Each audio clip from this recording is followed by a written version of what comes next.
કેમ છો જીનિયસ બાળકો? મજામાં?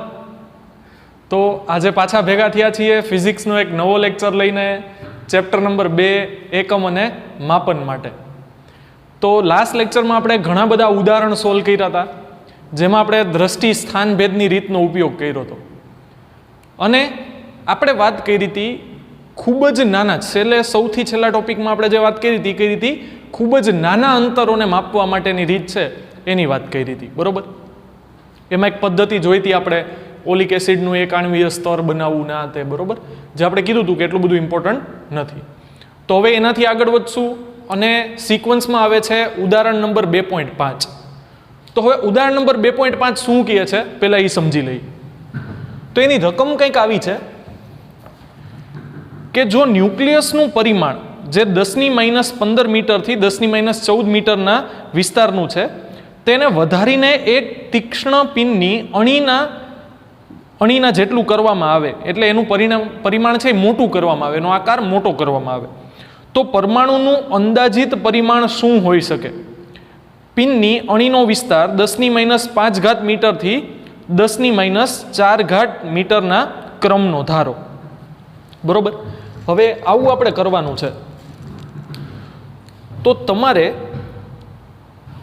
10ની, આપણે લાસ્ટ લેક્ચરમાં વાત કરી હતી ખૂબ જ સૂક્ષ્મ અંતરોમાં, કે ધારો કે આ એક અણુ છે, તો આ એનું ન્યુક્લિયસ છે, બરોબર?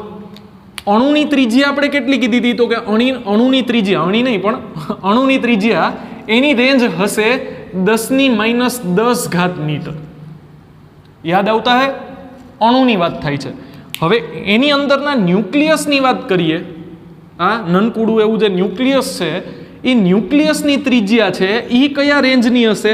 તો કે 10⁻14 થી 10⁻15 મીટર. એટલે કે જો મોટો અણુ હશે, ન્યુક્લિયસ મોટું હશે, બરોબર, અંદર પ્રોટોન અને ન્યુટ્રોનની સંખ્યા વધારે હશે, તો એની સાઇઝ થોડીક મોટી હશે, તો એ 10⁻14 મીટર હશે. અને જો નાનું ન્યુક્લિયસ હશે તો એ 10⁻15 મીટર હશે. ઘાત ઋણ છે એટલે જેમ આંકડો મોટો એમ સાઇઝ નાની, બરોબર? કારણ કે ઘાત કેવી છે? ઋણ છે એટલે એ છેદમાં આવી જાય ધન બનવા માટે, તો છેદ જેમ મોટો એમ જવાબ નાનો. એનો મતલબ આ સૌથી નાનું છે એવું આપણે માનીએ માપ. અને ન્યુક્લિયસ છે એને અનુલક્ષીને જે અણુ લઈએ એનું માપ છે 10⁻10 મીટર. હવે તમારે આ ન્યુક્લિયસની સાઇઝ વધારવાની છે, એટલે કે શું કરવાનું છે? એને ઝૂમ કરવાનું છે. ધારો કે તમારી પાસે કંઈક મેજિકલ વોન્ડ, એટલે કે ઓલી આમ હેરી પોટરના હાથમાં છડી હોય ને એવું, એમ કે જાદુઈ છડી, આમ છડી ઘુમાવો તો ન્યુક્લિયસ છે એ આમ ફૂલાઈને મોટું થઈ જાય, દડા જેવું. તો આપણે એટલું મોટું નથી કરવાનું. આપણે શું કરવાનું છે? એને એક તો તમે વિચારી જુઓ કેટલું નાનું છે, એને મોટું કરી અને જે ઓલરેડી આપણી માટે નાનું છે એવી વસ્તુ કરવાની છે, જે છે ટાંચણીની અણી. હવે ટાંચણીની અણી છે એનું માપ 10⁻4 થી 10⁻5 મીટર છે. આપણે 10⁻5 મીટર લઈએ. એનો મતલબ ન્યુક્લિયસને તમારે 10⁻15 મીટરથી એની સાઇઝ, એની ત્રિજ્યા મોટી કરી અને કેટલી કરવાની છે? 10⁻5 મીટર. તો એનો મતલબ જો હું 10⁻15 મીટરમાં ગુણાકારમાં 10⁻10 મીટર કરું તો શું થાય? તો કે બેઝ સરખો ઘાતનો સરવાળો, બરોબર? 15 નહીં પણ બેઝ તો 10 જ રહેશે, ઘાત -15 + 10. તો આનું માપ શું થશે? 10⁻5 મીટર. એનો મતલબ જ્યારે તમે ન્યુક્લિયસને 10⁻10 ગણું મોટું કરશો, જો આપણે 10 ગણું ઝૂમ કરીએ, મોટું કરીએ તો 10⁻1, 100 ગણું મોટું કરીએ તો 10⁻2, 1000 ગણું મોટું કરીએ તો 10⁻3, 10,000 ગણું મોટું કરીએ તો 10⁻4, પછી લાખ, 10 લાખ, કરોડ, 10 કરોડ, અબજ, 10 અબજ, ખરબ ને એવું કંઈક ક્યાંક આવો આંકડો આવશે 10⁻10, બરોબર? એ તમે ખતરનાક હોશિયાર છો બધા, તમે જોઈ લેશો કે આને કેટલા અબજ ગણું અથવા કેટલા ખરબ ગણું કરવું પડે ત્યારે જઈને આ વસ્તુ થાય. તો એનો મતલબ તમારે ન્યુક્લિયસને 10⁻10 ગણું મોટું કરવું પડે. તો જો તમે ન્યુક્લિયસને 10⁻10 ગણું મોટું કરો તો સામે અણુ પણ 10⁻10 મોટું થશે કે નહીં? એવું તો ન બને કે તાલુકો મોટો થાય, જિલ્લો નાનો થઈ જાય. જિલ્લા કરતાં તાલુકો મોટો તો ન હોય ને. તમે તાલુકો મોટો કરો છો તો જિલ્લો તો ઓટોમેટિક બાય ડિફોલ્ટ મોટો થવાનો છે. તો જેટલા ગણું તમે ન્યુક્લિયસને કરો છો એટલા જ ગણું અણુને પણ કરવું પડે. એનો મતલબ અણુની અત્યારે ત્રિજ્યા કેટલી છે? 10⁻10 મીટર. એને તમારે કેટલા ગણી કરવી પડે? તો કે 10⁻10 ગણી કરવી પડે. જેટલું ન્યુક્લિયસને કર્યું એટલું જ અણુને કરીએ. તો આ શું થશે? 10⁻10 + 10, બે સરખો ઘાતનો સરવાળો એટલે 10⁻0. હવે કોઈની પણ 0 ઘાતનો મતલબ શું? 1. એનો મતલબ આ થઈ જશે અણુની ત્રિજ્યા. એનો મતલબ જે અણુ ખૂબ જ નાનું હતું, જેની ત્રિજ્યા 10⁻10 મીટર હતી, એ અણુ મોટું થઈને કેવડું થઈ ગયું? 1 મીટર ત્રિજ્યા ધરાવતું હોય. 1 મીટર ત્રિજ્યા એટલે કેટલું ખબર? 1 મીટર ત્રિજ્યા એટલે ઓલમોસ્ટ જો આને કેન્દ્ર રાખીને તમે આમ વર્તુળ કરો ને તો એક અણુ છે ને હવે આવડો મોટો થઈ ગયો. તમને કદાચ સ્ક્રીનમાં દેખાશે પણ નહીં, પણ આમ દિવાલથી લઈ અને જમીન સુધી આપણે એવું માની લઈએ ખરેખર 2 મીટર હોય, એનાથી અડધું. બરોબર? ત્રિજ્યા 1 મીટર છે તો વ્યાસ 2 મીટર થશે.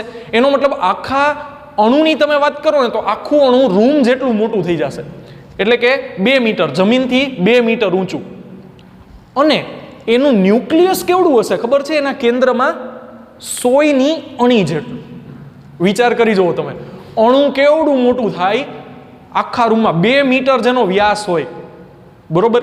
એટલે આમ 6 ફૂટનો માણસ અમિતાભ બચ્ચન કરતા જેનો વ્યાસ વધારે હોય એવું એક અણુ થશે. ને એનું ન્યુક્લિયસ કેટલું ખબર છે? 100ની અણી જેટલું. તો આ વસ્તુ આપણને પૂછી છે કે એના નવા પરિમાણ શું થશે? તો તમે એમ કહી શકો કે અણુની નવી ત્રિજ્યા થશે 1 મીટર, એટલે કે એનો વ્યાસ થશે 2 મીટર, એટલે કે રૂમની સાઇઝ જેટલું અથવા એનાથી થોડુંક નાનું. ત્યારે જઈને ન્યુક્લિયસ બનશે 100ની અણી જેટલું. ટપા પડતા હે?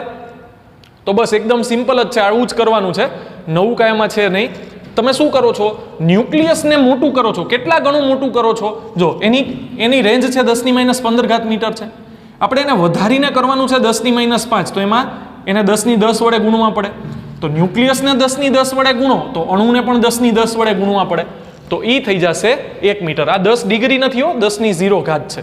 તો એ 1 મીટર થઈ જશે. 1 મીટર એટલે અણુની ત્રિજ્યા મળી જશે આપણને. બરોબર?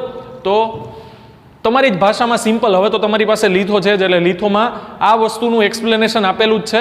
હોમવર્કમાં એ જ રીતે લખવાનું છે. આ ખાલી આપણા સમજવા માટે છે. બરોબર? તો નોટ કરી લ્યો, એટલે હું આને છેકી નાખું. બરોબર?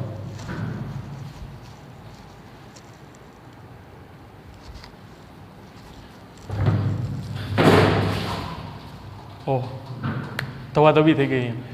તો હવે આપણે વાત કરશું ખૂબ જ મોટા અંતરોની. વાંધો નહીં. હવે આપણે વાત કરશું ખૂબ જ મોટા અંતરોની.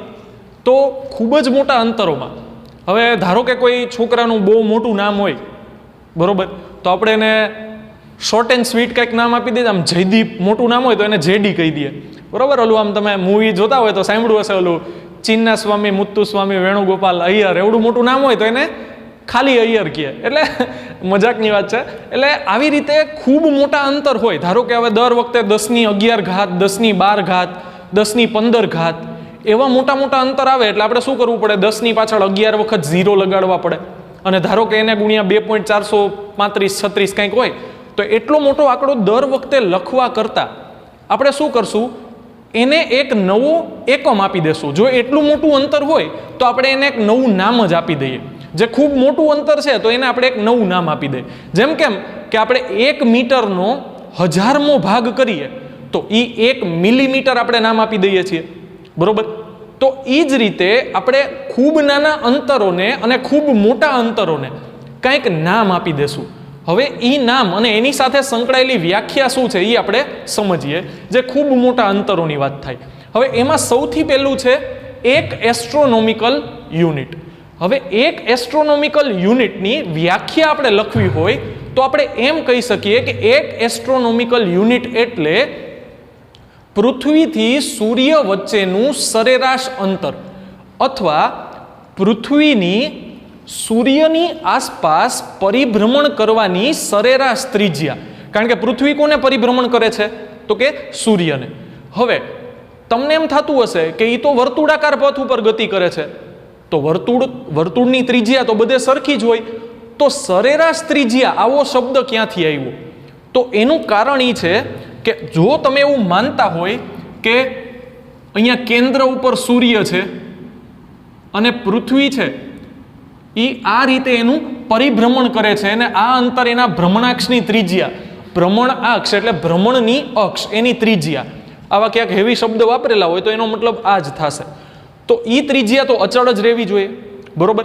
પહેલા તો આપણે આનું મૂલ્ય જોઈ લે, બરોબર. આનું મૂલ્ય થશે 1.496 ગુણ્યા 10⁻11 મીટર, બરોબર. આને આપણે કહેશું 1 એસ્ટ્રોનોમિકલ યુનિટ, એટલે 1 AU. એસ્ટ્રોનોમિકલ યુનિટ એટલે 1 AU. AU એટલે પૃથ્વીથી સૂર્યનું સરેરાશ અંતર અથવા પૃથ્વીના સૂર્ય પરિભ્રમણની સરેરાશ ત્રિજ્યા અથવા ભ્રમણાક્ષની સરેરાશ ત્રિજ્યા, આવો કાંઈ પણ શબ્દ વાપરાયેલો હોય તો એ બધું આ એક જ થશે, 1 એસ્ટ્રોનોમિકલ યુનિટ.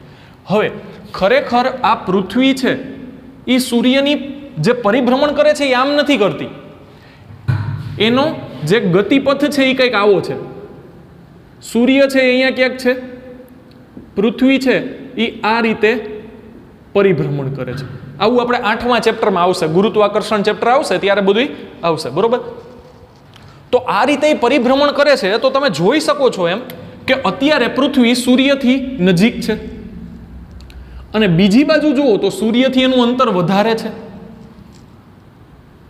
સૂર્યથી નજીક સૂર્યથી દૂર. પછી અહીંયા જુઓ જુદું છે, અહીંયા પણ જુદું છે, અહીંયા પણ જુદું છે, અહીંયા પણ જુદું છે, અહીંયા પણ જુદું છે, અહીંયા પણ જુદું છે. તો તમે જોઈ શકો છો એમ કે આવા લંબગોળ આકારના લીધે અને સૂર્ય પાછો કેન્દ્ર ઉપર નથી, એના લીધે થઈને તમને આ ભ્રમણ દરમિયાન ઘણા બધા જુદા જુદા અંતરો મળશે. તો હવે તમે સૂર્યથી પૃથ્વીનું આ અંતર લેશો, બરોબર, કે આ અંતર લેશો, ઓછું લેશો, વધારે લેશો કે વચ્ચેનું કંઈક માપ લેશો, તો આપણે નથી સૌથી મોટું માપ લેતા, નથી સૌથી ઓછું માપ લેતા, સૌથી નાનું પણ નહીં, સૌથી મોટું પણ નહીં, આપણે લઈએ છીએ સરેરાશ માપ, એટલે કે સરેરાશ અંતર. સરેરાશ અંતર એટલે આ બધા જેટલા જાણીતા અંતર હોય એ બધાનો સરવાળો કરવાનો અને ભાંગા અવલોકનની સંખ્યા કરી નાખવાની. જે તમને સરેરાશ માપ મળે એ થઈ જશે પૃથ્વીની સૂર્ય પરિભ્રમણની સરેરાશ ત્રિજ્યા અથવા તો પૃથ્વીનું સૂર્યથી સરેરાશ અંતર, જેનું માપ થશે 1.496 ગુણ્યા 10⁻11 મીટર. તો આ હવે કેવડો મોટો આંકડો થયો. જો કદાચ આને હું 3 વખત શિફ્ટ કરું તો અહીંયા -3 થાય એટલે 11 માંથી 3 જશે 8 થશે. તો 1496 પછી કેટલી વખત 0? 8 વખત 0. તો આટલો મોટો આંકડો લખવાની જગ્યાએ, બરોબર, આમ ચિન્નસ્વામી, મુત્તુસ્વામી, વેણુગોપાલ અય્યર એવું કહેવાની જગ્યાએ આપણે ખાલી અય્યર કહેશું. અય્યર એટલે શું? એસ્ટ્રોનોમિકલ યુનિટ, બરોબર. આજે તમને મજા આવી ગઈ છે આ સાંભળીને કે સર આજ મૂડમાં છે, પણ એવું નથી, પણ આ સિમ્પલ દાખલા તરીકે, બરોબર. તો એસ્ટ્રોનોમિકલ યુનિટ આ માપ થશે પૃથ્વીથી સૂર્યનું સરેરાશ અંતર. પછી આવે છે ભાઈ પ્રકાશ વર્ષ, જેની આપણે ઓલરેડી ચર્ચા કરી લીધી છે. પ્રકાશ વર્ષની વ્યાખ્યા શું લખશું? તો કે પ્રકાશે તેની જે ઝડપ છે એ ઝડપ 3 × 10⁸ મીટર પ્રતિ સેકન્ડના વેગથી 1 વર્ષમાં કાપેલું અંતર, બરોબર. તો આ 1 વર્ષમાં કાપેલા અંતરની આપણે વાત કરીએ તો એ છે પ્રકાશે 1 વર્ષમાં કાપેલું અંતર છે 9.46 ગુણ્યા 10⁻15 મીટર. પ્રકાશે 3 × 10⁸ અથવા 2,99,97 મોટો આંકડો છે. બેમાંથી કંઈ પણ આપણે એ મોટો આંકડો યાદ નથી રાખવાનો, ખાલી વ્યાખ્યામાં એટલું લખશું કે પ્રકાશે 1 વર્ષમાં કાપેલું અંતર એને આપણે 1 પ્રકાશ વર્ષ કહેશું, બરોબર. જેનું માપ થશે 9.46 ગુણ્યા 10⁻15 મીટર. એટલે પ્રકાશ છે એ 3 × 10⁸ મીટર પ્રતિ સેકન્ડના વેગથી સતત 1 વર્ષ સુધી ગતિ કરતો રહે. એ દરમિયાન એણે કાપેલા અંતરને કહેવાશે 1 પ્રકાશ વર્ષ, જે છે 9.46 ગુણ્યા 10⁻15 મીટર. અને છેલ્લું છે પાર્સેક. હવે પાર્સેકની વ્યાખ્યા છે ને આપણે થોડીક સમજવી પડશે. તો પાછું આપણે મેથડ્સમાં જઈએ, ચાપ બરાબર ખૂણો ગુણ્યા ત્રિજ્યા, બરોબર. હવે ધારો કે તમે અવકાશમાં કોઈ પણ એક બિંદુ લઈ લ્યો, રેન્ડમ, તમને કોઈ પણ ગમે, તમને મજા આવે એ બિંદુ લઈ લ્યો. અહીંયાથી તમે કંઈક અમુક અંતરે જાઓ અને ત્યાંથી એક ચાપ લગાડો, ચાપ બનાવો, તો આ અંતર પણ સરખું જ થશે, બરોબર. આમ ચાપ બનાવી આપણે તો ચા નહીં પણ ચાપ, તો આ અંતર છે એ ચાપની ત્રિજ્યા થઈ, આ પણ ચાપની ત્રિજ્યા થઈ અને આ થયું ચાપ, બરોબર. અને અહીંયા કંઈક ખૂણો રચાણો, બરોબર. તો એક પાર્સેક છે એ આમ બોલાશે કે જ્યારે અવકાશમાં પૃથ્વી અને સૂર્ય વચ્ચેનું સરેરાશ અંતર, પૃથ્વી અને સૂર્ય વચ્ચેનું સરેરાશ અંતર એટલે કે 1 એસ્ટ્રોનોમિકલ યુનિટ જેટલું અંતર અવકાશમાં કોઈ બિંદુ પાસે, આ બે અંત્ય બિંદુઓ છે, ત્યાંથી અવકાશમાં કોઈ પણ એક બિંદુ પાસે અથવા પૃથ્વી પાસે, બરોબર, પૃથ્વીના કેન્દ્ર પાસે જો 1 સેકન્ડનો ખૂણો રચે, 1 સેકન્ડનો ખૂણો રચે, જો અત્યારે શું થાય છે, પૃથ્વીથી આટલા અંતરે, પૃથ્વીથી સૂર્ય વચ્ચેનું સરેરાશ અંતર એટલે કે સરેરાશ ભ્રમણાક્ષની ત્રિજ્યા પૃથ્વીના કેન્દ્ર પાસે અથવા અવકાશમાં કોઈ પણ બિંદુ પાસે 1 સેકન્ડનો ખૂણો રચે તો આ અંતરને કહેવાશે 1 પાર્સેક, બરોબર. વ્યાખ્યા પરથી કદાચ ટેક્સ્ટબુકમાં આપેલી છે એ વ્યાખ્યા પરથી કદાચ તમને ન સમજાય તો આ આકૃતિ દોરી લેવી, ખાસ ટેક્સ્ટબુકમાં ઉમેરવી હોય તો ટેક્સ્ટબુકમાં ઉમેરી દેજો. પાર્સેક નહીં સમજાય, જો ખાલી વ્યાખ્યા યાદ રાખશો અથવા ગોખશો તો યાદ નહીં રહે, પણ અહીંયાથી સમજાઈ જશે. હવે 1 પાર્સેક શું છે, તો કે 1 પાર્સેકનું મૂલ્ય છે 3.08 ગુણ્યા 1016 મીટર. આટલા મોટા અંતરને એક નવું નામ આપવામાં આવ્યું 1 પાર્સેક. હવે આ 1 પાર્સેકનું મૂલ્ય જો તમારે મેળવવું હોય, તમને ઈચ્છા થઈ, આહલાદક આનંદ આવ્યો ને તમને તમે નક્કી જ કરી લીધું કે આજ તો મેળવી જ લેવું છે 1 પાર્સેક, તો લગાડી દો ચાપ બરાબર ખૂણો ગુણ્યા ત્રિજ્યા. અહીંયા ચાપનું માપ શું છે, 1 AU, 1 એસ્ટ્રોનોમિકલ યુનિટ. ખૂણો કેટલો છે તો કે 1 સેકન્ડ અને ત્રિજ્યા કેટલી છે તો કે 1 પાર્સેક. પાર્સેકને હું PC લખું છું. હવે જો મારે 1 પાર્સેક મેળવવું છે તો 1 પાર્સેકને સૂત્રનો કરતા બનાવીએ, બરોબર. તો આ થઈ જશે 1 AU ના છેદમાં 1 સેકન્ડ. હવે તમને ખબર છે કે યુદ્ધ કરવું હોય તો નિયમોનું પાલન કરવું પડે, અને આપણે ફિઝિક્સનું યુદ્ધ કરીએ તો એમાં નિયમ શું છે, ખૂણો છે એ રેડિયનમાં જ હોવો જોઈએ. તો 1 સેકન્ડની જગ્યાએ લખી નાખો 4.85 ગુણ્યા 10-6, હા કે ના, રેડિયનમાં. અને 1 AU હમણાં જ જોયું, 1 AU થશે 1.496 ગુણ્યા 1011. હવે જો તમે 1.496 ભાગ્યા 4.85 કરશો, કરો ચાલો ફટાફટ, તો જવાબ આવશે 0.308 અને પાછળ ઘણો આંકડો આવશે, અને કદાચ અહીંયા 7 આવતો હોય ને પછી આગળ ઘણા આંકડા આવતા હોય એવું બને, પણ આવો કંઈક આંકડો આવશે. અને ગુણાકારમાં 1011 અંશમાં છે, -6 અંશમાં આવે તો પ્લસ થઈ જાય, એટલે 11 ને 6 17 થઈ જશે, જો મારું ગણિત સાચું હોય તો. હવે મારે શું કરવું છે, પોઈન્ટ પહેલા એક આંકડો જોઈએ છે તો હું પોઈન્ટને જમણી તરફ ખસેડું, તો આ થઈ જશે 3.08. હવે જમણી તરફ ખસેડું તો 1 ઘાત ઘટાડવી પડે, તો એ થઈ જશે 1016 મીટર. તો આ થઈ ગયું 3.08 ગુણ્યા 1016 મીટર, જે આ રીતે ચાપ બરાબર ખૂણો ગુણ્યા ત્રિજ્યા આકૃતિને વ્યાખ્યા પરથી સમજી શકાય એમ છે.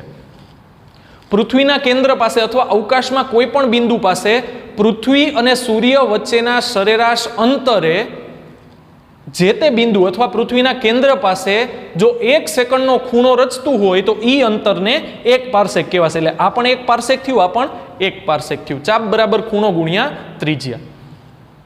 આકૃતિ ખાસ લખી લેજો, ગણતરી નો લખો તમારી ચોઈસ છે. આકૃતિ ખાસ લખજો એટલે પાર્સેક સમજાઈ જશે.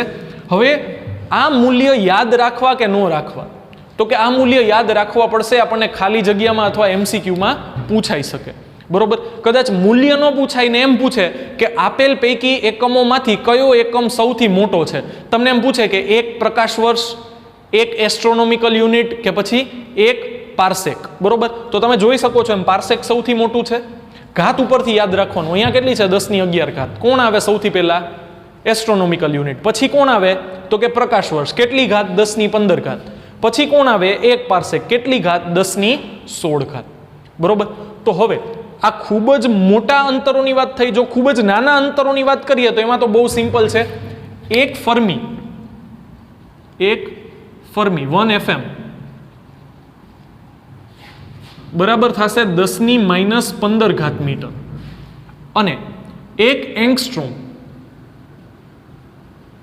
આ તો આપણે જોઈ જ લીધું લાસ્ટ લેક્ચરમાં. બરોબર. 1 એંગસ્ટ્રોમ થશે 10⁻10 ઘાત મીટર. તો એક ફર્મી જે 10⁻15 ઘાત મીટર છે, જેને આપણે શું કહી શકીએ? ન્યુક્લિયસની ત્રિજ્યાનું માપક્રમ. હમણાં જ આપણે જોયું 10⁻14 થી 10⁻15 ઘાત મીટર. તો ફર્મી એકમનો ઉપયોગ છે ને આપણે ન્યુક્લિયસની ત્રિજ્યાના રેન્જના જે અંતરો હોય એ માપવા માટે કરશું. બરોબર. તો ફર્મી થઈ ગયું, એંગસ્ટ્રોમ થઈ ગયું, આ પણ યાદ રાખવાનું છે. આ કેવું છે? મેં તમને કીધું હતું એમ કે કલમખડિયા જેવું અથવા ABCD જેવું. અત્યારે યાદ રાખવું પડશે, પછી તો યાદ રહી જ જશે, કારણ કે એટલી બધી વખત આપણે એનો પુષ્કળ પ્રમાણમાં ઉપયોગ કરશું, એટલે પછી તો યાદ રહી જ જશે. અત્યારે યાદ રાખવા પૂરતું આ બધા જ અંતરો, જે પહેલા 3 જોયા મોટા અંતરો, પછી 2 જોયા નાના અંતરો, બધા જ અંતરો મહત્વના છે. બરોબર. તો નોટ કરી લ્યો, એટલે પછી આપણે આગળ વધીએ.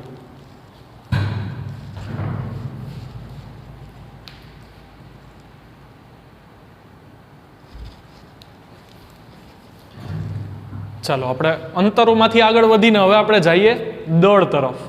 હવે દળ છે એ કોઈ પણ પદાર્થનો મૂળભૂત ગુણધર્મ છે. જો એ પદાર્થ આ વિશ્વમાં અસ્તિત્વ ધરાવે છે તો એની પાસે કંઈક ને કંઈક તો દળ હશે જ.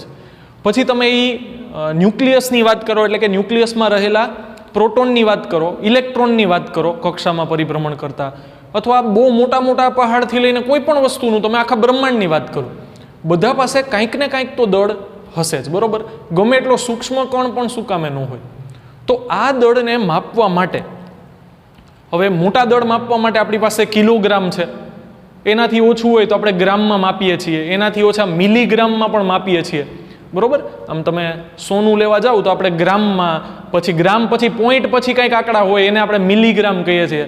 બરોબર. દેશી ભાષામાં ઘણા ખાલી મિલી કહેતા હોય, આટલા મિલી સોનાની ઘટ આવી કે એવું બધું કંઈક સાંભળ્યું હોય કદાચ તમે. તો આ રીતે ખૂબ જ ઓછા દળના મૂલ્ય છે ને એને માપવા માટે પણ આપણે કંઈક ચોક્કસ એકમ ધરાવીએ છીએ. બરોબર. મોટા દળ તો માપવા માટે આપણે શું કરીએ તો કે આમ જનરલી આપણે દળ માપીએ તો તોલું હોય 1 કિલોગ્રામનું, 2 કિલોગ્રામનું, 5 કિલોગ્રામનું. બરોબર. એટલે આવું બધું તમે મોટા માપક્રમ જોતા હોય.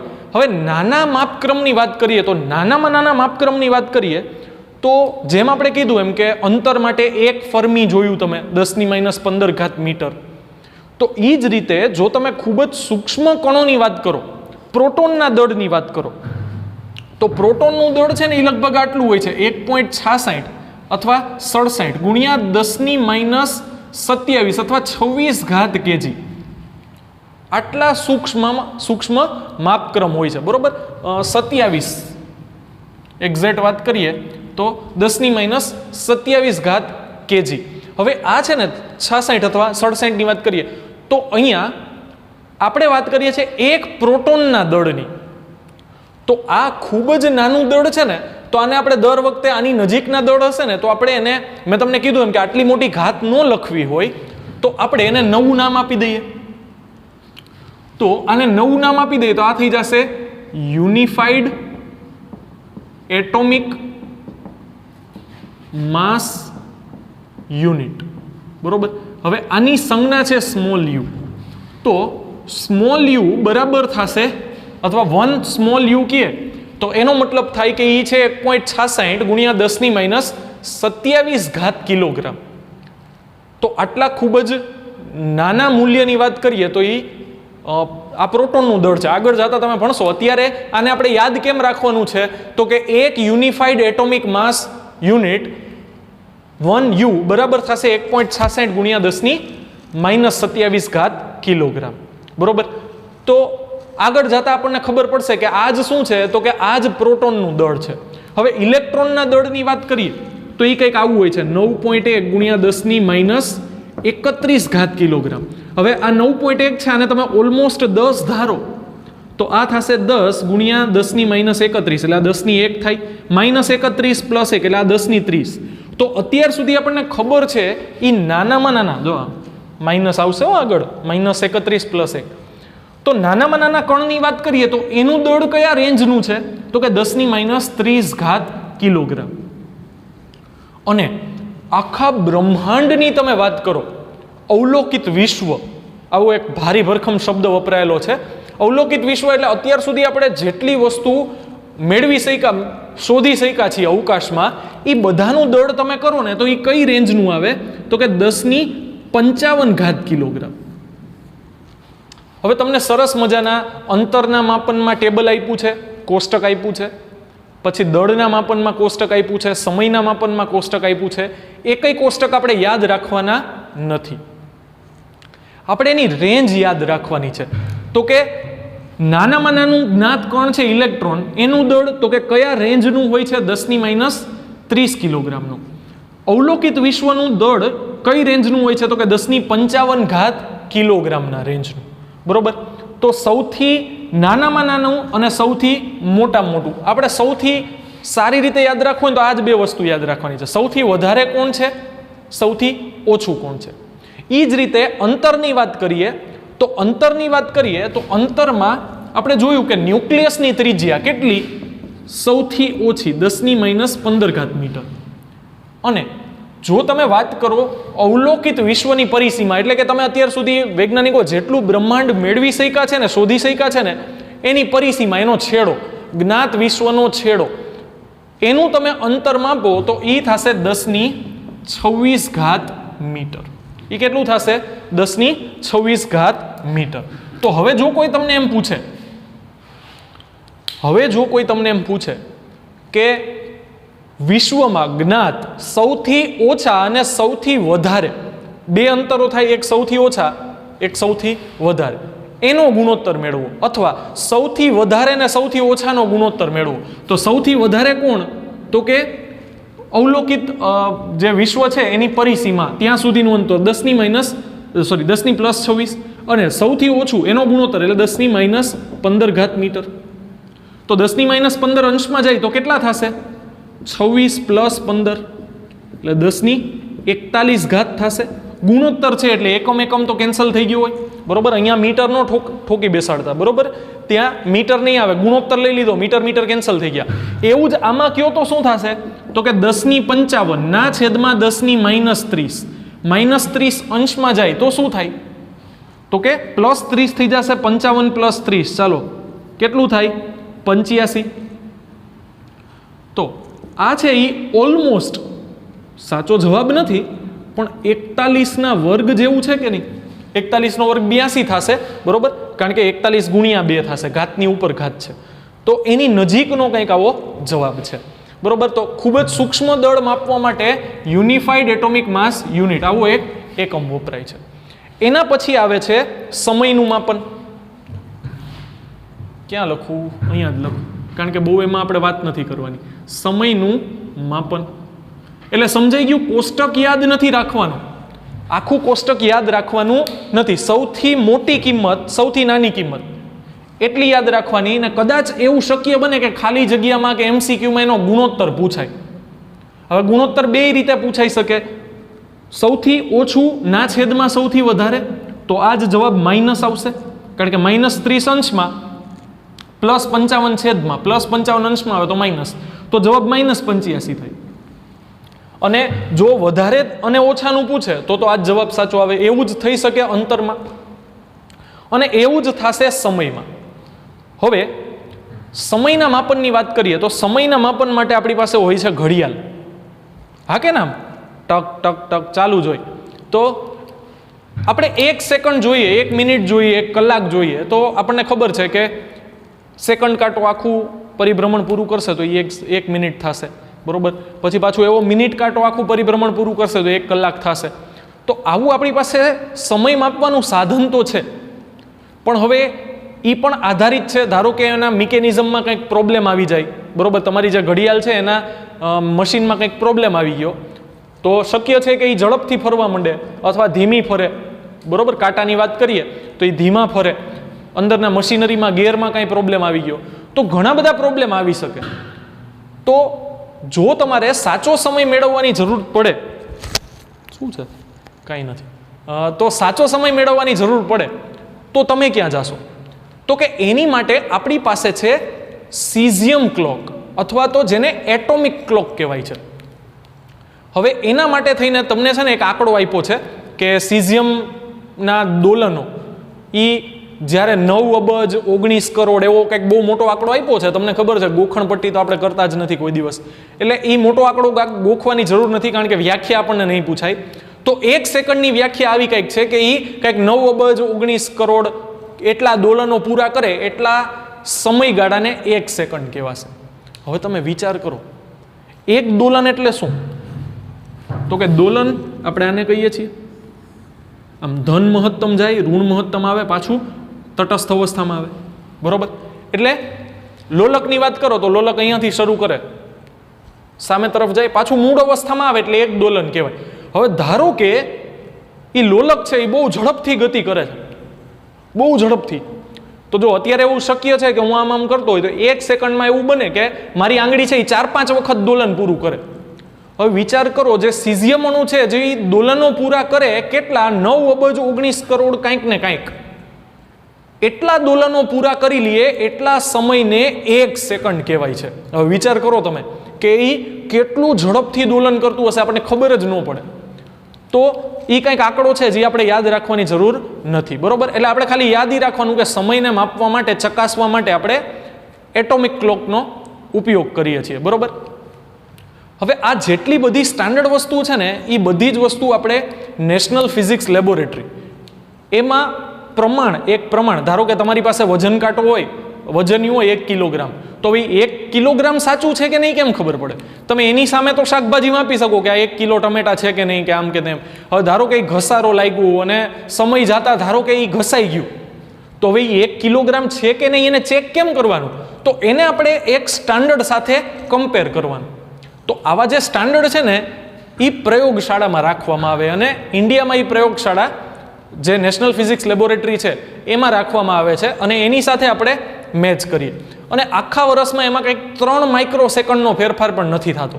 3 માઇક્રો સેકન્ડ, માઇક્રો એટલે 10⁻⁶, એટલે સેકન્ડમાં 0.00006 અથવા 1, 2, 3 એમ ટૂંકમાં એટલો જ ફેરફાર થાય છે, એટલી સેકન્ડનો જ એમાં ફેરફાર થાય છે, અથવા નથી થતો એમ કહો તો ચાલે. તો સમયનું આપણે ખૂબ જ ચોક્કસપણે માપન કરીએ છીએ, બહુ જ ધ્યાનપૂર્વક, કારણ કે time is precious, time is money, બરોબર, તમને ખબર જ છે. તો આ વાત થઈ આપણે દળના માપનની, પછી અંતરના માપનની તો વાત કરી જ, સમયના માપનની. એ જ રીતે સમયનું માપન છે. સમયના માપનમાં મોટામાં મોટું મૂલ્ય છે એ છે, નાનામાં નાના મૂલ્યની વાત કરીએ તો 10⁻24 સેકન્ડ. આ છે ખૂબ જ અસ્થાયી કણનું આયુષ્ય, ખૂબ જ અસ્થાયી કણનું આયુષ્ય, બરોબર. અને આવું કંઈક છે 10⁻17 સેકન્ડ. આ બીજું કંઈ નથી, આ આપણા બ્રહ્માંડનું આયુષ્ય છે. અત્યાર સુધી કેટલો સમય વીતો એ 10⁻17 સેકન્ડ, કારણ કે એકમ તો આપણને સેકન્ડમાં જ ખબર છે, બરોબર. તો હવે જો આમાં પણ તમને પૂછે કે વધારેમાં વધારે, આપણે બધા આંકડા આખું આના માટે પણ કોષ્ટક છે, આખું કોષ્ટક યાદ નથી રાખવાનું, વધારેમાં વધારે ના છેદમાં ઓછામાં ઓછું, તો 10⁻17 છે એના છેદમાં જો હું 10⁻24 લખું તો -24 અંશમાં જાય તો કેટલા થાય? તો કે +24, 17 + 24 પાછા થઈ ગયા 41. આના માટે પણ જવાબ 10⁻41 છે. એનો મતલબ કુછ તો ગડબડ હે દયા, આવે ને એવું એસીપી પ્રદ્યુમન. જો અહીંયા પણ ગુણોત્તર 10⁻41 આવ્યો, અહીંયા પણ 10⁻41 આવ્યો, અને આ ગુણોત્તર છે એ 10⁻41 વર્ગની નજીકનો જવાબ છે. તો આમાં કંઈક તો લોચાએ ઉલ્ફત છે, બરોબર. એવું વૈજ્ઞાનિકો માને છે કે આ એક એમને સંયોગ નથી, કંઈક આની પાછળનું બ્રહ્માંડમાં રહસ્ય છુપાયેલું હોવું જોઈએ, પણ હજી શોધખોળ ચાલુ છે, બરોબર, કે આ શું કહેવા માંગે છે. પણ આપણે તો એટલું બધું ડિટેલમાં નથી જવું, આપણે સમજી લીધું કે દળનું માપન, સમયનું માપન અને અંતરનું માપન. તો આઈ હોપ કે ટપા પડતા હે, બરોબર. નહીં પડતા હે તો પાછું મને કહેજો, એટલે આપણે કોલ કે મેસેજમાં વાત કરી અને સમજી લેશું. હોપ કે સમજાય જ જશે. એકદમ ઇઝી ટોપિક છે ને, તમે તો બધા ખતરનાક હોશિયાર છો જ, એટલે બહુ કંઈ કહેવાની જરૂર છે જ નહીં. તો આ વસ્તુ નોટ કરી લ્યો અને પછી આપણે આગળ વધીએ. બહુ આમાં યાદ નથી રાખવાનું, વધારેમાં વધારે ઓછામાં ઓછું, અને શક્ય હોય તો એનો ગુણોત્તર. આ આંકડા યાદ રહેશે તો ગુણોત્તર તો તમે ગમે ત્યારે મેળવી જ શકો. બરોબર? તો આ થયું આપણે દળનું માપન, સમયનું માપન, અને એની પહેલા વાત કરી આપણે અંતરનું માપન. બરોબર?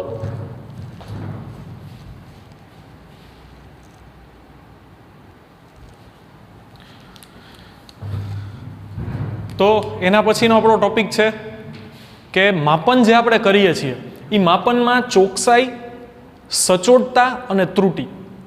હવે ત્રુટિની વાત કરીએ તો ત્રુટિ તો તમને ખબર જ હોય કે કોઈ પણ સાધનમાંથી આપણે માપણી કરીએ તો એ આપણને ચોક્કસ જવાબ તો ન જ મળે. બરોબર? સિમ્પલ ઉદાહરણ, બેઝિક ઉદાહરણ આપું. ધારો કે તમે તમારા ક્લાસમાં, ચાલો આપણે સ્કૂલમાં સ્પોર્ટ્સ વીક છે અને દોડવાની 100 મીટર રેસની કોમ્પિટિશન છે. હવે નોર્મલી આપણે શું કહીએ, ધારો કે હું રિસ્ટ વોચથી માપું તો હું શું કરી શકીશ કે આટલા સ્ટુડન્ટે રેસ પૂરી કરી, એમાં સ્ટુડન્ટ એ 56 સેકન્ડ લીધી, અથવા તો 100 મીટર રેસની વાત કરીએ છીએ તો 12 સેકન્ડ લીધી, 13 સેકન્ડ લીધી, 14 સેકન્ડ લીધી. પણ હું એમાં એમ નહીં માપી શકું કે 12.5 સેકન્ડ લીધી કે 12.2 સેકન્ડ લીધી. તો સાચો જવાબ એવું શક્ય છે કે 12.2 હોય, પણ મારી ઘડિયાળ, મારી લિમિટેશન મુજબ હું 12 સેકન્ડ જ કહીશ. તો એનો મતલબ સાચા જવાબ અને મેં માપેલા જવાબમાં અથવા મેં લીધેલા અવલોકનમાં કાંઈક ફેર છે, કાંઈક ભૂલ છે, મારાથી કાંઈક ભૂલ થઈ છે, કે સાચો જવાબ કંઈક છે અને મારો જવાબ કંઈક જુદો આવે છે. એનો મતલબ મારો જવાબ ખોટો છે, સદંતર ખોટો છે, હળાહળ ખોટો છે. તો કે ના, હળાહળ ખોટો નથી, પણ થોડોક નજીક છે સાચા જવાબની. એનો મતલબ મેં કંઈક એમાં નાનકડી એવી ભૂલ કરી છે. તો એ ભૂલને કહેવાશે, માપનની જે ક્ષતિ હોય એને કહેવાશે ત્રુટિ. બરોબર? માણસ માત્ર ભૂલને પાત્ર. એટલે બધાથી કંઈક ને કંઈક ભૂલ તો થતી જ હોય. હવે જો તમે જવાબની વધારે નજીક જાઓ છો તો એ તમે જેટલું વધારે નજીક જાશો ને એનો મતલબ તમે જવાબમાં ચોકસાઈ રાખી છે, તમારો જવાબ ચોક્કસ છે. આવું તમે ક્યારે કહી શકો? તો કે ચોક્કસ જવાબના ઉદાહરણમાં ધારો કે મારી પાસે એક દોરી છે અને મારા ગુરુજીએ મને એવું કીધું કે આ દોરીની લંબાઈ માપો, અને મેં શું કર્યું તો કે સ્કેલ લીધી, નોર્મલ સ્કેલ લીધી. તો આનાથી મને જવાબ મળ્યો કે આ જે દોરી છે એની લંબાઈ 5.6 સેન્ટીમીટર છે. રફ ઉદાહરણ જ આપું છું, એક્ઝેક્ટ નથી આપતો, રફ ઉદાહરણ. તો 5.6 સેન્ટીમીટર છે. હવે થશે શું તો કે ધારો કે આ 1 2 3 4 5 અને થોડીક વધારે દે, 0.6 કીધું એટલે 1 2 3 4 5 6 7 8 9 ને 10. આ 1 2 3 4 5 6. એનો મતલબ મેં જે દોરી માપી છે એ ક્યાં પૂરી થઈ ગઈ? તો કે અહીંયાથી મેં શરૂ કર્યું અને 5.6 એટલે અહીંયા ક્યાંક પૂરી થઈ ગઈ. પણ હવે એવું બની શકે ને, જો અહીંયા મને શું મળ્યું, 5 પછી 5.1 5.2 5.3 5.4 5.5 અને 5.6. તો 5.5 અને 5.6 વચ્ચે આ દોરી ક્યાંક છે. તો મેં એને શું લઈ લીધા, 5.5 લઈ લીધા અથવા 6 લઈ લીધા આ કેસમાં. તો સાચો જવાબ શું થાય તો કે ખરેખરી છે 5.6 અને 5.5 અને 5.6 ની વચ્ચે. દોરી ક્યાંક અહીંયા પૂરી થાય છે. તો મેં જવાબને રાઉન્ડ કરીને શું કરી નાખ્યું, 5.6. એનો મતલબ સાચો જવાબ 5.5 કરતાં વધારે છે અને 5.6 કરતાં ઓછો છે, પણ મેં એને લખી શું નાખ્યું, 5.6. તો સાચા જવાબની તો નજીક જ થયો ને, હા કે ના? સાચા જવાબની તો નજીક જ થયો. તો તમે જેમ સાચા જવાબની વધારે નજીક જાશો એ જે ઘટના છે અથવા એ જે ગુણધર્મ છે એને ચોકસાઈ કહેવાશે, કે તમારો જવાબ સાચા જવાબની નજીક હોય. જે કિસ્સામાં તમારું અવલોકન સાચા જવાબની વધારે નજીક હોય એવા અવલોકનને શું કહેવાશે તો કે ઈ અવલોકનની ચોકસાઈ વધારે છે. ચોકસાઈ વધારે હોવી એનો મતલબ સાચા જવાબની અથવા સાચા અવલોકનની વધારે નજીક હોવું. બરોબર? ધારો કે આ દોરીની સાચી લંબાઈ છે એ 5.55 છે, એટલે કે 5.5 થી મોટું છે ને 5.6 થી નાનું, આ 5.6 થી નાનું કહેવાય ને, તો જવાબમાં તફાવત કેટલો આવ્યો તો કે 0.05 નો.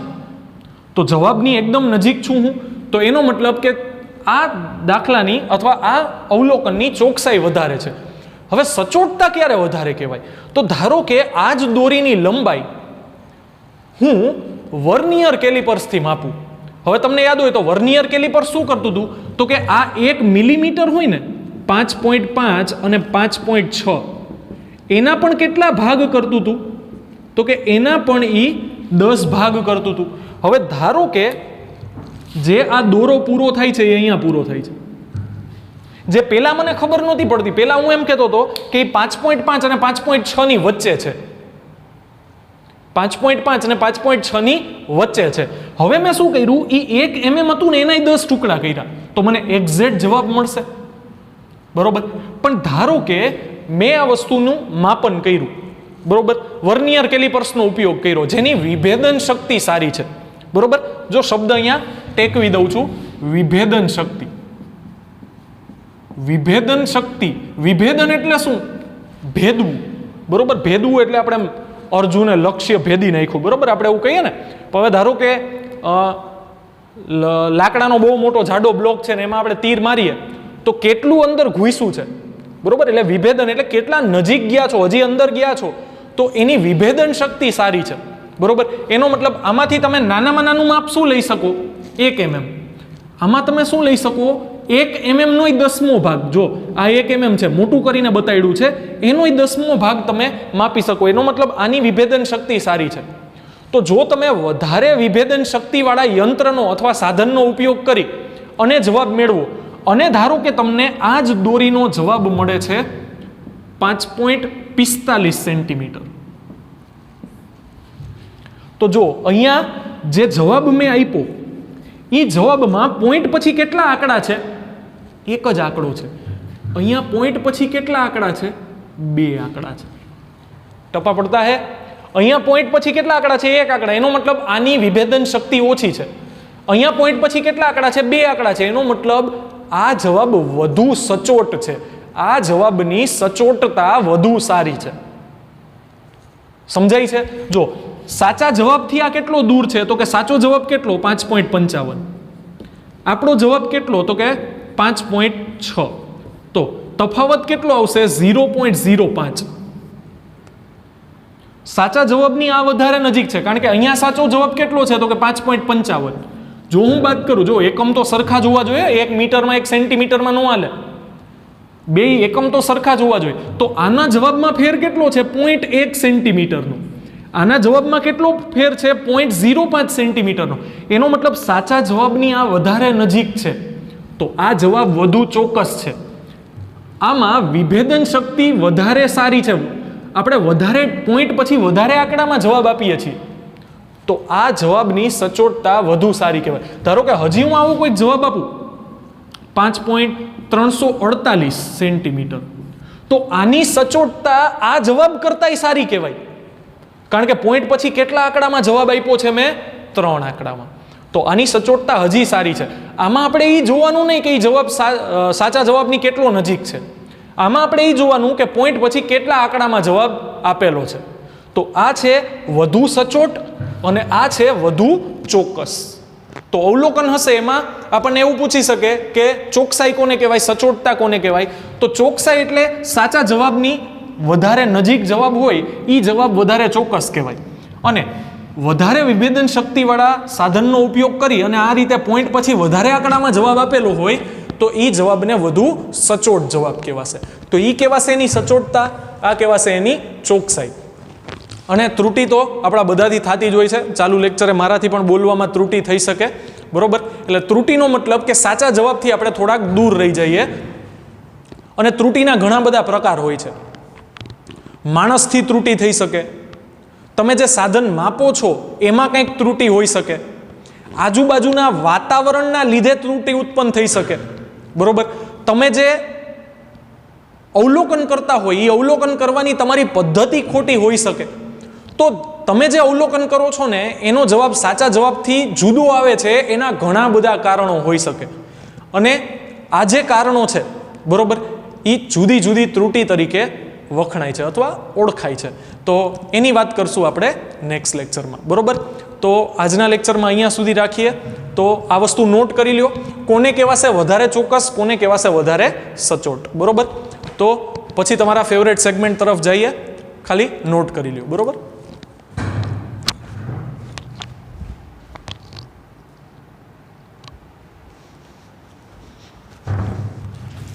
ચાલો. તો એક સરસ મજાની સ્માઇલ આવી ગઈ હશે તમારા બધાના ફેસ ઉપર, એવું ઇમેજિન કરીને આગળ વધું છું. તો તમારી માટે ક્વેશ્ચન છે, આવો કંઈક છે. Which one of the following is not a leap year? આપેલ વર્ષો પૈકી કયું લીપ વર્ષ નથી? ઓપ્શન છે 2096, 2100, 2104 અને 2108. તો ચાલો ફટાફટ વિડીયો પોઝ કરો અને મને તમે એક જવાબ આમ દિલમાં મગજમાં જ્યાં રાખવું હોય ત્યાં એક જવાબ સિલેક્ટ કરી લ્યો. 4 માંથી એક જવાબ તો આવશે જ. વિડીયોના એન્ડ સુધીમાં તમને એક જવાબ મળી જશે કે શું કામે આ જવાબ આવશે. તો તમારે નક્કી કરવાનું છે. વિડીયો પોઝ કરી અને વિચારો, નક્કી કરી લ્યો. ચાલો, ટાઈમ છે તમારી પાસે, સિલેક્ટ કરી લ્યો એક ઓપ્શન, પછી જ આગળ વિડીયો વધારો. બરોબર, તો આઈ હોપ કે તમે વિડીયો એક પોઝ કરીને એક જવાબ નક્કી કરી લીધો હશે. તો જનરલી આપણે લીપ વર્ષ કેમ નક્કી કરીએ? તો કે લીપ વર્ષ આપણે નક્કી કરીએ એને ભાંગ્યા 4 કરીને. બરોબર, તો જો તમે 2100 ભાંગ્યા 4 કરો, બરોબર, તો 4 5 ને આ થશે 20. બરોબર, અહીંયા વધે છે 10, તો અહીંયા લેશો 4 2 8 20, પાછું લેશો 5, એટલે આ થશે 525. આને ભાગશો તો નિશેષ ભાગી શકાશે 525 વડે. આ થશે 524, આ થશે 526, આ 527. તો તમે જોઈ શકો છો એમ કે બધા વર્ષને તમે નિશેષ ભાગી શકો છો 4 વડે. અને આપણે અત્યાર સુધી એવું યાદ રાખેલું છે, ગોખેલું છે, માનીએ છીએ કે જો 4 વડે નિશેષ ભાગી શકાય તો એ લીપ વર્ષ જ હોય, અને જો 4 વડે નિશેષ ન ભાગી શકાય તો એ લીપ વર્ષ નથી. અને તમે સાચા છો, પણ 100% સાચા નથી. હવે શું કામે? તો કે પહેલાં તો કોઈ મને એમ કહેશે કે લીપ વર્ષ એટલે શું? તો કે સર શું કોમન ક્વેશ્ચન પૂછો છો? લીપ વર્ષ એટલે દર 4 વર્ષે એક દિવસ વધારે આવે. બરોબર, તો એ દર 4 વર્ષે એક દિવસ વધારે શું કામે આવે છે? તો એના માટે આપણે સમજવું પડે કે એક વર્ષ શું છે. તો કે આપણે એક વર્ષ એને કહીએ છીએ જ્યારે પૃથ્વી સૂર્યની આસપાસ પોતાનું એક પરિભ્રમણ પૂરું કરે. એનો મતલબ પૃથ્વી અહીંયાથી શરૂ કરી અને પાછી અહીંયા આવે. તો એના માટે લાગતો સમય કેટલો છે? તો કે 365 દિવસ. જો એનો સમયગાળો 365 દિવસ હોય તો બધા વર્ષમાં 365 દિવસ હોવા જોઈએ. પણ દર 4થા વર્ષે 366 દિવસ આવે છે. એનું કારણ તો કે પૃથ્વીના પરિભ્રમણને લાગતો સમય 365.25 દિવસ છે. એનો મતલબ 365 દિવસ અને 0.25 દિવસ એટલે એક દિવસનો ચોથો ભાગ, એટલે કે 24 કલાકનો ચોથો ભાગ, એટલે કે 6 કલાક. તો આ થશે 6 hours, 36 5 days and 6 hours. તો આવા 6 કલાક. હવે પ્રોબ્લેમ શું છે? દિવસ રાતનો જે 24 કલાકનો સમય છે એ પૃથ્વી પોતાની અક્ષ ઉપર પરિભ્રમણ કરે છે એટલે છે, અને વર્ષ થાય છે એ પૃથ્વી સૂર્યનું પરિભ્રમણ કરે છે એટલે થાય છે. તો આ 6 કલાકનું એડજસ્ટમેન્ટ કરવા માટે જો પૃથ્વી છે ને આમ, જો ધારો કે આ સૂર્ય છે, આ ટીપ છે એ સૂર્ય છે, આ રીતે પરિભ્રમણ કરે છે. પોતાની અક્ષ ઉપર તો પરિભ્રમણ કરે જ છે. બરોબર, આમ સડેનાલ રહોગે તો એવું નથી કરતો હું. તો આવી રીતે પૃથ્વી પોતાની અક્ષ ઉપર પરિભ્રમણ કરતા કરતા સૂર્યની આસપાસ પરિભ્રમણ કરે છે. એને સમય કેટલો લાગે? તો કે 365 દિવસ અને 6 કલાક. તો આવી 6 કલાક તમે 4 વર્ષ સુધી ભેગી થવા દો તો એ 6 + 6 + 6 + 6 કેટલી થઈ જાય? 24 કલાક થઈ જાય. તો દર 4થા વર્ષે એ 24 કલાક એટલે કે એક દિવસ આપણે ઉમેરી અને કેટલા દિવસ કરી નાખીએ છીએ? 366 દિવસ. એટલે દર 4થા વર્ષે વર્ષમાં 366 દિવસ હોય છે. પણ તકલીફ શું થઈ, એટલે કે તકલીફ શું થઈ, તો કે તમે જે આ 6 કલાક માનો છો ને એ પૂરી 6 કલાક નથી, એ છે 5 કલાક અને 49 મિનિટ. એટલે કે પૃથ્વીને સૂર્યની આસપાસ પરિભ્રમણ કરવા માટે, એક ચક્કર પૂરું કરવા માટે લાગે છે 365 દિવસ 5 કલાક અને 49 મિનિટ. બરોબર? તો એનો મતલબ હવે થયું શું, તો કે તમે જેને 24 કલાક સમજતા હતા, બરોબર, કારણ કે આપણે થયું વાંધો નહીં, ચાલો, જેને આપણે 24 કલાક સમજતા હતા, 24 કલાક શું કામે સમજતા હતા, તો કે 6 કલાક 6 કલાક 6 કલાક અને 6 કલાક, તો હવે અહીંયા પૂરી 6 કલાક તો છે નહીં. તો એનો મતલબ કેટલી મિનિટ ઓછી છે, તો કે દર વર્ષે 11 મિનિટનો ગેપ પડે છે, ઘટે છે. તો આ 11 મિનિટ તમે 4 વર્ષ સુધી ભેગી થવા દો તો કેટલી મિનિટ થાય? 44 મિનિટ. હવે 44 મિનિટનું તમે એડજસ્ટમેન્ટ કેમ કરશો? 24 કલાકનું એડજસ્ટમેન્ટ તો થઈ ગયું, બટ 44 મિનિટનું એડજસ્ટમેન્ટ નહીં થાય. તો આપણે આ 11 મિનિટને 400 વર્ષ સુધી ભેગા થવા દે. કેટલા વર્ષ? 400 વર્ષ. તો આ કેટલી મિનિટ થાય? તો કે 11 4 44 ને પાછળ 2 0, 4400 મિનિટ. આને ભાંગ્યા તમે 60 કરો એટલે જવાબ કલાકમાં મળશે. તો આ થશે 6 7 42, 2 વધશે ને પાછળ 0, એટલે 6 તેરી ને 18 ને પોઈન્ટ કંઈક સમથિંગ જવાબ આવશે. આ થશે કલાક, સોરી ડેઝ નહીં થાય, આ થશે આવર્સ. હવે 73, જેને આપણે ઓલમોસ્ટ 72 લખી શકીએ, બરોબર? તો 72 કલાક બરાબર તમે 3 દિવસ લખી શકો કે નહીં? જો 24 2 48 ને 24 3 72. એનો મતલબ 3 દિવસ ઓછા થાય ક્યારે? 400 વર્ષે. જો આ વધારો નથી, આ ઘટાડો છે. વધારો કેટલા હતા? 6 કલાકનો, એ તમે દર 4 વર્ષે ઉમેરી દો છો. ઘટાડો કેટલાનો છે? 11 મિનિટનો. એ તમે ક્યારે બાદ કરશો? તો કે દર 400 વર્ષે. એ ઘટાડો ક્યારે બાદ કરશો? તો કે દર 400 વર્ષે. હવે એવું નક્કી કરવામાં આવ્યું કે આજે 400 વર્ષ હોય, ઉદાહરણ તરીકે 2000, 2100, 2200 થી 2399, 2400 પાછું અલગ થઈ જશે. 2000 થી 2100, 2200, 2300 અને 2399, બરોબર? આ 400 વર્ષ થયા, બરોબર?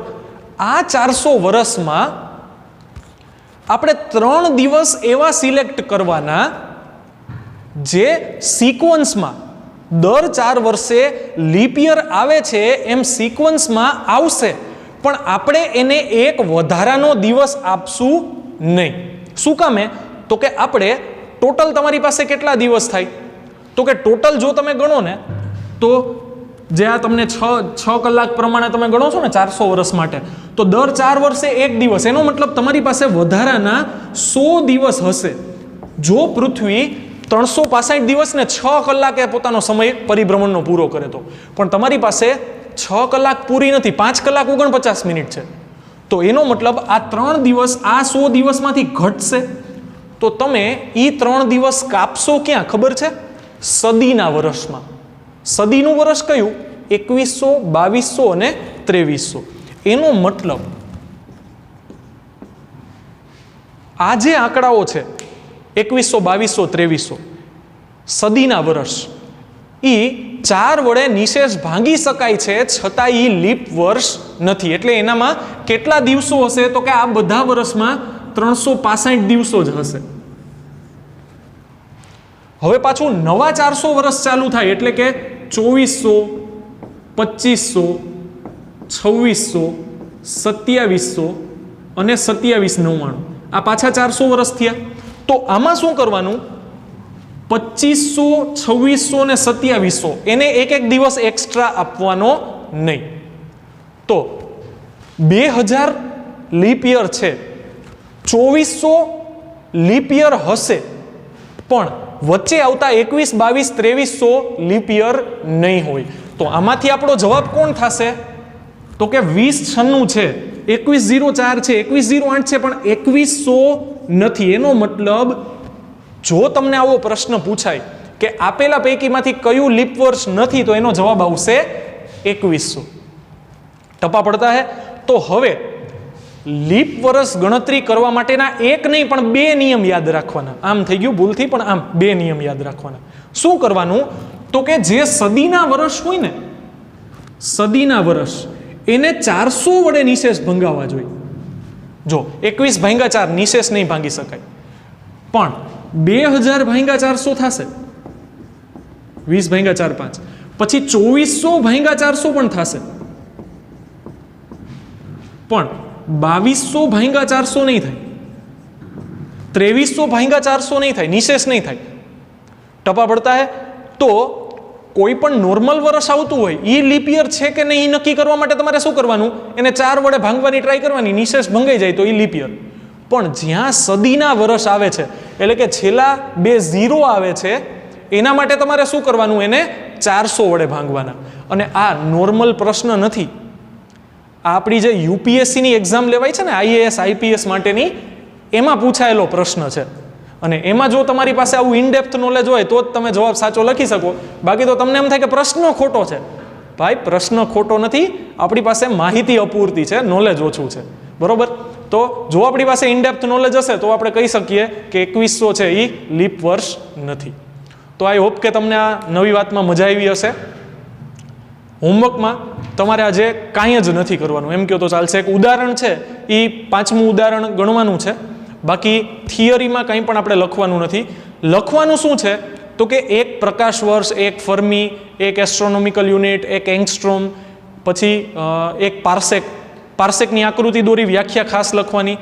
આ બધી જે નાના મોટા જે અંતરોની વાત કરી ને એ જ લખવાનું છે. બાકી આપણે કંઈ લખવાનું નથી. અને છેલ્લું લખવાનું છે સચોટતા અને ચોકસાઈ, એ બેની ખાલી વ્યાખ્યા લખવાની છે, બીજું કાંઈ નથી લખવાનું. બરોબર? તો આજે અહીંયા સુધી રાખીએ. ફિઝિક્સને એન્જોય કરતા રહ્યો. Keep preparing. All the best. Thank you very much.